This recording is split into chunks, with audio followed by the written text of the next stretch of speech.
Bonjour à tous et bienvenue dans cette nouvelle vidéo, j'espère que vous allez bien. On se retrouve aujourd'hui pour répondre à une question fatidique. Quel crayon de couleur choisir? On me demande très souvent, et c'est bien normal, quelle est la meilleure gamme de crayons, quel est le crayon que je préfère, est-ce que telle gamme est mieux que telle gamme, etc., etc. Et en fait, je réponds toujours, je ne peux pas vous répondre car ça dépend de vous. Ça dépend de votre façon de colorier, ça dépend de votre profil de colorieur. Voilà, selon la façon dont vous coloriez, dont vous utilisez votre matériel, dont vous superposez les couches ou pas, dont vous dégradez, vous n'aurez pas les mêmes avis ni les mêmes goûts pour telle ou telle gamme. Et mon test, donc ça s'apparente à des questions à répondre et en fonction de ces réponses, ça va un peu établir votre profil de colorieur. Et ça va vous donner un score avec des points et en fonction du nombre de points, ça va vous orienter sur une gamme de crayons. Voilà. Donc j'ai créé ce test pendant plusieurs semaines. Voilà, je me suis aidée de personnes dans ma famille qui font du dessin et de la peinture depuis des années et qui s'y connaissent. Voilà, donc en dessin, ça m'a beaucoup aidée sur apprendre comment écrire un crayon. Et quelle est la différence réellement entre une mine sèche, une mine grasse, une mine à base d'huile, une mine à base de cire, etc. Et des peintres qui vont plus m'aiguiller sur la façon dont on va mélanger les pigments, dont on va superposer les couches, etc. Et de là, comment choisir son crayon. Je me suis aussi aidée de personnes qui vendent du matériel d'art, qui connaissent le matériel et qui savent comment le choisir. Donc je me suis vraiment aidée de professionnels et pour pas vous dire de bêtises. Donc voilà, ce test est destiné aux débutants qui ne connaissent pas forcément quel est leur profil et quelle gamme choisir, mais aussi aux confirmés qui par hasard pensaient que telle gamme était faite pour eux et qui à la fin du test vont peut-être se rendre compte que ah bah non finalement c'est telle gamme qui est mieux adaptée et que du coup pourquoi pas la découvrir et se rendre compte qu'en fait etc. Voilà. Après moi personnellement j'ai énormément de gammes, j'aime toutes mes gammes, je vais pas vous dire que j'aime pas tel ou tel crayon, mais j'ai quand même une gamme chouchou. Et ça, je m'en suis rendu compte à force de colorier. Et voilà, donc si vous pouvez éviter de tester 30 000 gammes avant de trouver la bonne, eh bien voilà, je serais ravie de vous aider à ça. Donc ce que je vous propose, c'est de prendre une feuille et un crayon et de répondre aux questions en même temps que moi. Bien évidemment, si vous souhaitez le fichier ici, n'hésitez pas à m'envoyer un email sur mon mail en barre d'infos. Je serai ravie de vous l'envoyer par mail. Sans aucun souci pour que vous puissiez le faire à la maison ou si vous voulez garder les questions pour aller en magasin, je sais pas. Je serai ravie de vous le donner. Donc c'est parti. Donc la première partie, c'est comment savoir déjà si on est plus cire ou huile. Parce que en fonction de ça, déjà ça va vous amener à savoir, à diviser les gammes de crayons, donc d'éliminer certaines gammes. Voilà, donc la différence entre un crayon à base de cire ou à base d'huile.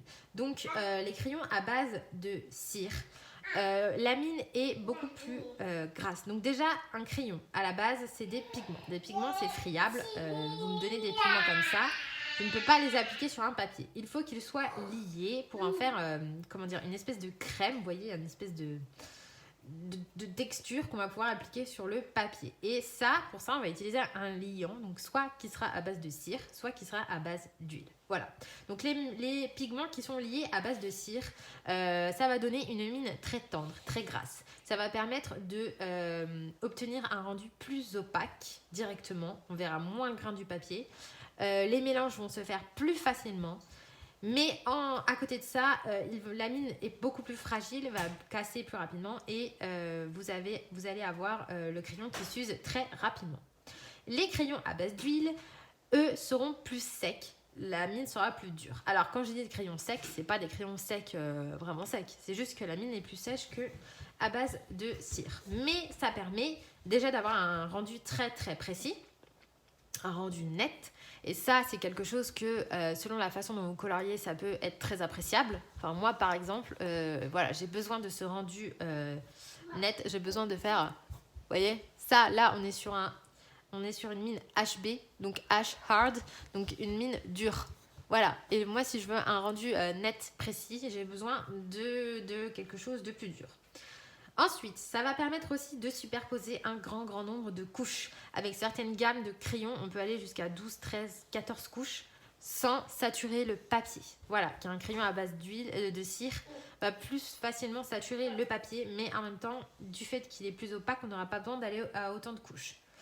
La mine est plus solide, la mine est plus robuste et elle s'use moins vite. Mais par contre, voilà, les inconvénients d'un crayon à base d'huile, c'est qu'il va falloir le travailler plus, venir plus apporter des couches et des couches, travailler plus pour avoir un rendu meilleur. Voilà, je vous ai expliqué la différence entre les deux. Donc maintenant, on va pouvoir attaquer le test. Donc pour le test, il faut simplement entourer la bonne réponse, donc le rond ou le carré. Donc vous, sur votre feuille, à chaque fois, écrivez 1 et vous faites un rond, un carré à côté. Voilà. Donc pour la question 1, je colorie en couche par couche ou mélange de pigments. Donc moi, personnellement, je colorie en couche par couche. Donc ça veut dire que je vais mettre une couche plus claire, une couche plus moyenne, une couche foncée, je vais venir repasser avec la couche claire, etc. Et je vais venir construire mon dégradé comme ça. Si au contraire, vous mettez du clair, du moyen, du foncé, vous voyez, tout à côté, et avec le plus clair, vous mélangez tout. Dans ce cas-là, prenez ça. Moi, je vais prendre le couche par couche. Surtout quand je dessine des portraits, par exemple, j'aime bien faire voilà, des couches et des couches de crayon. Ensuite, la 2. J'aime prendre mon temps pour obtenir un dégradé ou j'aime quand c'est rapide, 3 couches maximum. Donc moi, voilà, je viens de vous le dire, je prends mon temps. Maintenant, si vous êtes du genre à voilà, faire 2-3 couches maxi et après passer à la suite, prenez le carré. Question 3. J'utilise des solvants dans mes coloriages. Alors, jamais ou rarement ou souvent. Alors moi, personnellement, je n'utilise jamais ou rarement. Depuis le début, j'ai jamais trop utilisé d'essence. Question 4. Lorsque je colorie un portrait, je place les ombres en premier ou la lumière en premier. Alors pourquoi cette question ? Tout simplement parce que quand vous placez les ombres en premier, vous allez avoir besoin de mélanger les pigments à la fin pour pouvoir avoir un rendu net. Sinon, ça va faire des démarcations et ça va être moche. Si vous placez la lumière en premier, vous allez travailler en couche par couche puisque vous allez du clair foncer, puis refoncer, puis repartir sur du clair. Donc moi, personnellement, je place toujours la lumière en premier et je sais que beaucoup font l'inverse.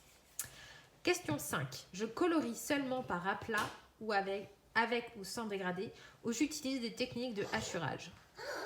Donc, quand vous coloriez, vous coloriez comme ça. Tac, tac, tac, tac, vous faites un aplat. Donc après, soit vous le dégradez ou pas, mais vous faites des aplats. Quand vous faites des hachurages, c'est quand vous allez colorier comme ça. Voilà.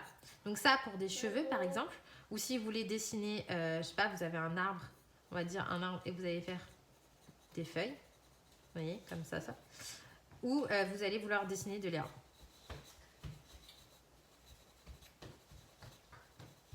Voilà. Là, on va avoir des techniques de hachurage. Donc moi, c'est mon cas, j'utilise des techniques de hachurage. Donc ça, ce genre de choses, vous ne pouvez pas le faire avec un crayon à base de cire parce que la mine, elle va s'écraser. Ou alors, vous allez devoir la tailler à fond et du coup, vous allez user votre crayon à mort. Je me sers de ma gomme pour créer des effets. Oui, parfois, ou rarement, voire jamais. Donc moi, ça m'arrive de gommer pour faire de la lumière. C'est pas souvent, mais ça m'arrive.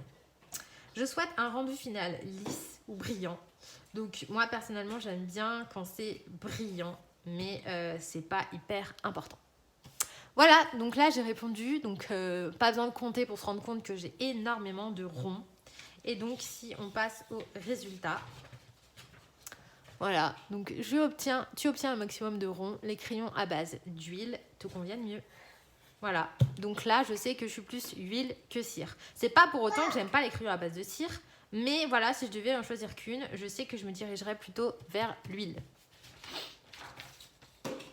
Donc maintenant, on va passer à la question numéro 2. La partie numéro 2. Donc là, il va falloir noter chaque réponse, donc avec un barème. Sachant que 1, cela n'a aucune importance. 2, cela a peu d'importance. 3, cela est important. 4, cela est très important. Voilà, donc 1, c'est vraiment, on s'en fout. Et 4, c'est hyper important. Donc à chaque question, vous mettez du moins important au plus important. Donc là, pareil, sur votre papier, vous mettez question 1 et ensuite vous mettez 1, 2, 3, 4, ce que vous préférez. Donc c'est parti. Question numéro 1. Je veux des crayons avec une bonne prise en main. Alors ça, pour moi, c'est pas hyper important. Donc moi, je vais mettre 1 parce que perso, c'est un truc que je m'en fiche. Maintenant, si vous aimez que votre crayon, il vous fasse pas mal au doigt, voilà, mettez 4. Je veux pouvoir me les procurer rapidement et facilement. Donc ça, pour moi, c'est important. Donc je vais mettre 3. Pourquoi? Parce que voilà, il y a des crayons quand il faut se les commander sur internet qui sont pas à l'unité, donc vous en avez un qui est en rade, alors il faut racheter toute une boîte pour l'avoir. Moi ça m'énerve. J'aime bien quand je vais en magasin d'art et que je les trouve à l'unité. Question 3. Je souhaite des crayons solides et robustes. Oui, ça c'est important, je vais mettre 3 parce que quand vous avez des mines qui cassent, c'est très très énervant. Question 4. L'esthétique de mon crayon est importante. Alors moi, pas vraiment. Je vais mettre 2. Bof. Si mon crayon est joli, tant mieux. S'il est moche, mais qui fait bien son job, voilà. Question 5. Je souhaite des mélanges rapides sans trop de travail. Eh ben, non. Moi, perso, je vais mettre 2 parce que moi, ça me dérange pas de mettre des couches et des couches pour obtenir un résultat plutôt sympa. Ensuite, question 6. Je veux des crayons qui fassent le moins de traces possible. Je vais mettre 2 aussi parce que voilà, moi je suis quelqu'un qui aime bien faire des couches et au bout d'un moment les traces disparaissent. Maintenant, si vous aimez pas faire des couches, que vous aimez bien voilà, que ça soit tout de suite opaque, tout de suite lisse, dirigez-vous plutôt vers 3-4. 7. Je veux beaucoup de teintes dans ma gamme. Alors ça, oui, c'est hyper important. Donc moi je vais mettre 4 parce que je veux beaucoup de couleurs. Question 8. Je souhaite que mes crayons durent dans le temps. Très important. Pour moi, des crayons au bout de 7, 8, 10 colos, il y en a déjà plus que ça. Non, franchement, next, ça me saoule. 9. Je désire des crayons aux mines solides qui ne cassent pas souvent. Donc ça, pareil, c'est important pour moi. Ça m'est déjà arrivé d'avoir des crayons qui cassent et ça m'énerve. Ça m'énerve vraiment parce que même quand j'utilise style crayon, j'ai déjà eu des casses.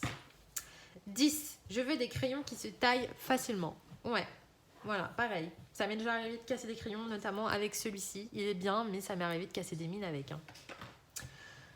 Question 11. Je veux que les pigments résistent à la lumière. Alors ça, je m'en fiche. Perso, j'expose pas mes coloriages dans des cadres, donc ça m'importe peu. Maintenant, si vous le faites, ça c'est important parce que sinon ils vont jaunir ou les couleurs vont s'estomper. Question 12. Je veux que mes crayons soient couvrants. Peu de couches nécessaires pour un rendu opaque. Alors ça, oui.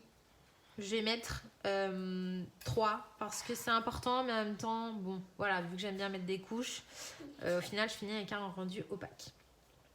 Question 13. Le prix est un problème. Donc 1, oui, je ne veux pas y mettre cher. 2, oui, pas plus de 100 €. 3, je peux aller jusqu'à 150. 4, je n'ai pas de budget, plus de 200 €. Donc moi, c'est 4. Voilà. Moi, je m'en fous. S'il faut y mettre le prix, j'y mets le prix. Si le crayon derrière me convient et suit, ça ne me dérange pas d'y mettre le prix. Question 14. Je souhaite retrouver facilement des vidéos tuto avec la même gamme que j'utilise. Donc ça, perso, je m'en fiche. J'adapte. Voilà, je me débrouille autrement. 15. L'emballage et le packaging des crayons est important.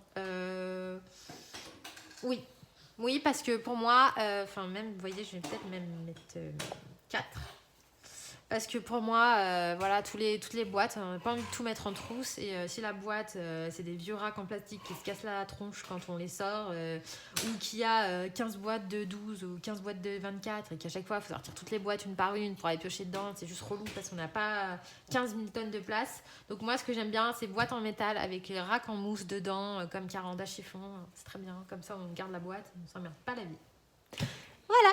Donc là, j'ai répondu à toutes les questions. Donc ce que je vais faire, c'est que je vais calculer le nombre de points que ça fait et on regarde ensuite les résultats. Donc voilà, j'ai fait le total et moi, j'obtiens 40 points. Donc avec le test précédent, oui, merci. C'est mon fils qui veut participer.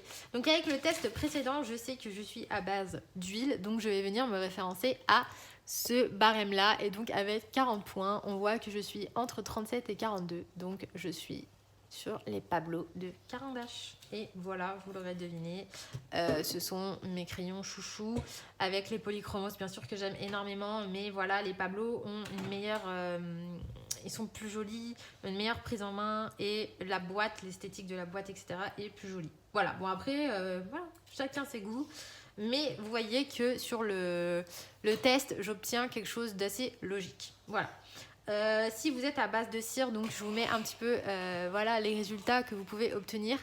J'ai essayé de mettre plein de gammes, donc toutes celles que je possède, sauf les Light Fast. Donc les Light Fast, je les ai pas. Mais ce sont des crayons à base d'huile qui coûtent extrêmement cher et qui sont très très bien. Donc voilà. Voilà, donc n'hésitez pas à faire le test chez vous, à essayer de voir quel est votre barème. Donc bien évidemment, je vous mets en fin de vidéo une photo du résultat pour que vous puissiez voir quel est votre résultat. Mais voilà, encore une fois, si vous voulez le document chez vous, n'hésitez pas à m'envoyer un email et je vous l'envoie par mail. Et au moins vous saurez bien quelle est la gamme le plus faite pour vous. Donc moi vous voyez c'est les Pablo. Donc si j'avais su par exemple au tout début, je me serais acheté une boîte de Pablo et j'aurais bien débuté avec ça. Voilà, donc après une fois que vous avez fait tout ça, je vous ai mis des gammes intermédiaires. Donc voilà, si vous êtes plus à base d'huile, vous avez les Polycolor de Kohinoor qui sont de très bons crayons, donc d'origine tchèque, et qui sont très bien à base d'huile et qui sont un peu moins chers. Et pour les à base de cire, donc là vous en avez tout un tas. Vous avez les Black Widow, les Castle Art Supply, les Color Blend, les Prismacolor Scholar, les Giotto Stinovo. Il y a les Marco Renoir aussi, voilà, il y a plein de moyennes gammes. Après, vous dire quelle est la mieux parmi toutes celles-là, ça je peux pas vous dire. Si vous aimez les crayons extrêmement gras, je vous conseillerais soit les Prismacolor Scholar, soit les Marco Renoir. Si vous êtes un peu comme moi, c'est-à-dire vous êtes plus huile, mais que vous avez quand même envie d'une gamme cire, parce que vous avez une haute gamme en huile, je vous conseillerais plus les Black Widow qui sont un petit peu plus... ils sont gras mais ils sont moins tendres que par exemple les Marco Renoir. Donc du coup, ça peut peut-être mieux vous convenir. Voilà, donc j'espère que cette vidéo vous aura plu et vous aura été utile. Pour moi, si vous avez fait le test, vous avez fait le tour de toutes les questions à se poser avant d'acheter une gamme de crayons et normalement vous avez un résultat qui est quand même la vérité, le reflet de vos habitudes de crayon. Voilà, donc encore une fois, n'hésitez pas à me demander par email le papier ou de faire le test en même temps que moi. Et portez-vous bien et à bientôt. Bye.